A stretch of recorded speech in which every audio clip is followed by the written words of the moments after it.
بسم اللہ الرحمن الرحیم۔ السلام علیکم۔ کمہار مٹی سے کچھ بنا رہا تھا کہ اس کی بیوی نے پاس آ کر پوچھا، کیا کر رہے ہو؟ کمہار بولا، حقہ یعنی چلم بنا رہا ہوں، آج کل بہت بک رہی ہے، کمائی اچھی ہو جائے گی۔ بیوی نے جواب دیا کہ زندگی کا مقصد صرف کمائی کا ذریعہ ہی تو نہیں، کچھ اور بھی ہے۔ تم میری مانو، آج سرہائی یعنی گھڑا بناؤ، خوب بکے گا، مگر ساتھ ساتھ لوگوں کی پیاس بجھانے کے کام بھی آئے گا۔ کمہار نے سوچا اور مٹی کو نئے روپ میں ڈھالنا شروع کیا تو اچانک مٹی نے پوچھا، یہ کیا کر رہے ہو؟ میرا روپ بدل دیا؟ کیوں؟ کمہار نے جواب دیا، میری سوچ بدل دی گئی ہے۔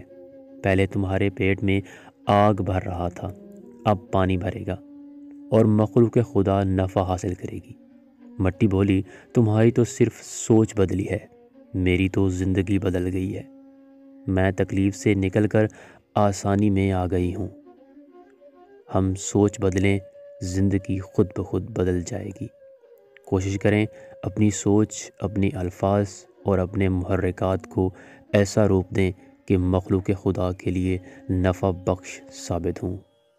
امید کرتا ہوں یہ ویڈیو آپ کو اچھی لگی ہوگی۔ ویڈیو کو لائک اور چینل کو سبسکرائب ضرور کریں۔ بہت بہت شکریہ۔